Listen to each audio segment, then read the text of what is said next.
Hello friends, welcome to Defense Today, and hope you're liking our new channel.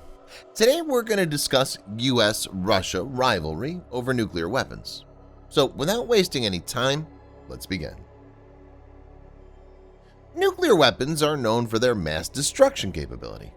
A nuclear bomb can destroy a whole city and jeopardize the environment, along with countless lives of future generations through its long-term destructive effect. Although weapons are the basis of our defense system, so nuclear weapons are equally needed because they're the strong pillar of our modern-day defense system. Former UK Prime Minister Margaret Thatcher once said, "A world without nuclear weapons may be a dream, but you cannot base a sure defense on dreams." Without far greater trust and confidence between the East and West than exists at present, a world without nuclear weapons would be less stable and more dangerous for all of us. The United States and Russia are the two leaders of the world's nuclear club. Currently, Russia's taking the lead with the highest number of nuclear weapons, estimated at 6,490 warheads. The United States is in second position with 6,185 total nuclear weapons. Both Russians and Americans are now modernizing their nuclear forces as they have the same goal. If the countries have the same number of nuclear warheads, then they will not shoot at each other. In the beginning, it was a game of power for Russia. President Vladimir Putin wanted the nuclear weapons so that Russia could become a greater power to be reckoned with. Russia's been working on new and exotic systems, such as a nuclear weapon delivery system called the Burevestnik nuclear-propelled cruise missile. These exotic systems are best known for political function rather than strategy or security. These systems represent a fine work of scientific and military prowess, but unique technologies come with a great price. These systems are pretty much expensive and dangerous to operate. In 2019, the Burevestnik nuclear missile accident took place in northern Russia, killing 7 people. The cause of the explosion was unclear, but it seemed that the testing of the missile triggered it. According to U.S. officials, the increased level of radiation was spread around the explosion site. But these systems will not be deployed in big numbers if U.S.-Russian arms control remains in place, because it would jeopardize the highly reliable intercontinental ballistic missiles in the Russian force structure. These ballistic missiles play a big role in the nuclear deterrence for Russia. The exotic systems do not include that deterrent. When it comes to Russia's nuclear strategy, there is a nuclear posture review published by the Trump administration in 2018.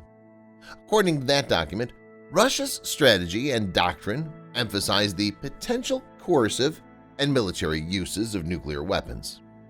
It mistakenly assesses that the threat of nuclear escalation or actual first use of nuclear weapons would serve to de-escalate a conflict on terms favorable to Russia. The document also claims Moscow threatens and exercises limited nuclear first use, suggesting a mistaken expectation that coercive nuclear threats or limited first use could paralyze the United States and NATO and thereby end a conflict on terms favorable to Russia.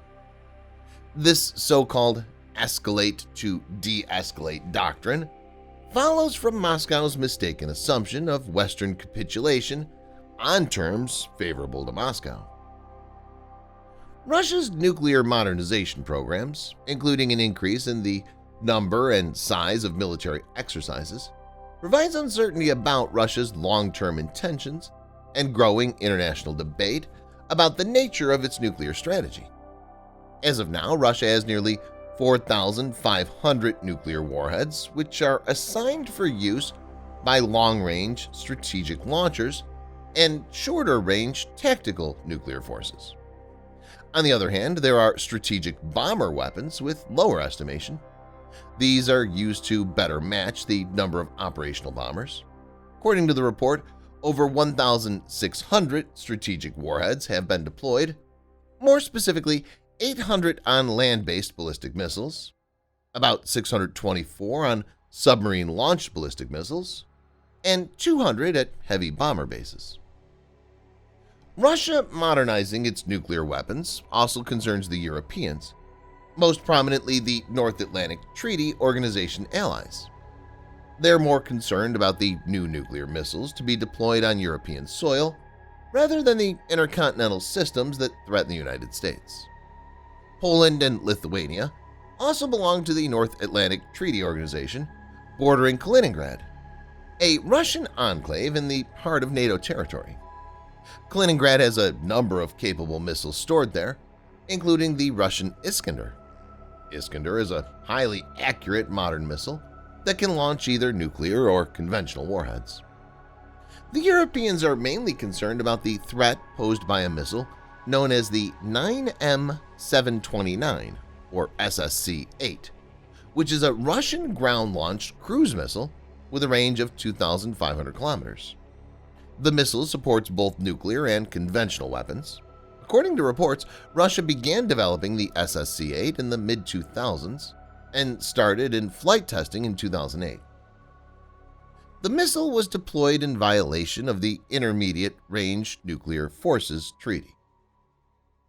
In January 2014, a meeting was held with the United States and NATO allies where they reported a Russian missile violated the range and launcher regulations.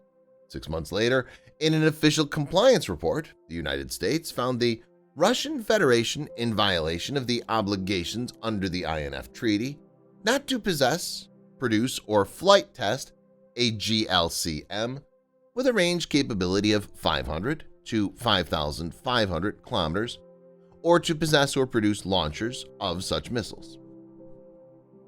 All the countries under the North Atlantic Treaty Organization agreed that the Russian SSC-8 missile possesses a threat to NATO.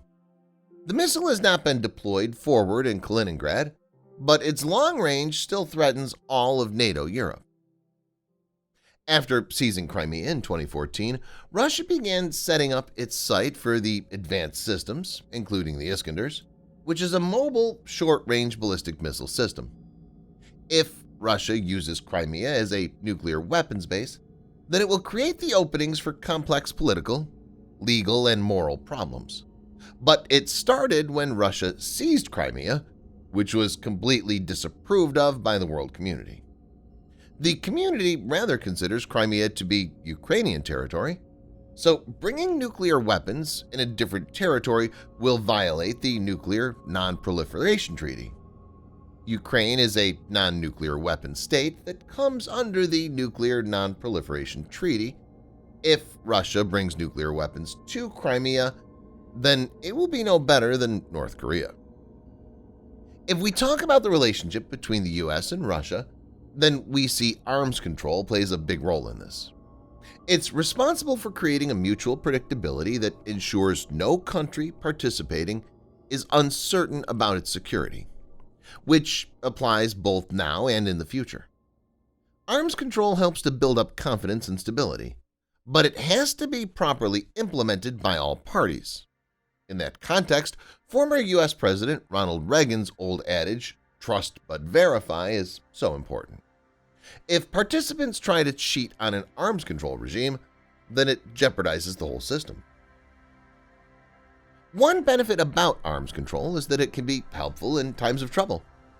The work done in the 1990s by Russia, the United States, and Europe was enabled by the then 30-year legacy of arms control cooperation.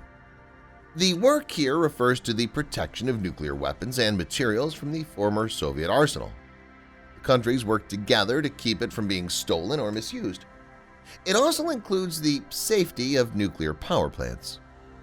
The 1987 Chernobyl disaster shook the world to its core. At this point, teamwork was needed to help the cleanup. When Ukraine, Russia, the European Union, and the United States started working together, it helped the cleanup project run smoother. Nuclear energy and the nuclear world are two different dimensions, but the scientists and engineers working the issues are the doorways that connect the dimensions. Now we must look thoughtfully at what if no nuclear arms control regimes remain in force.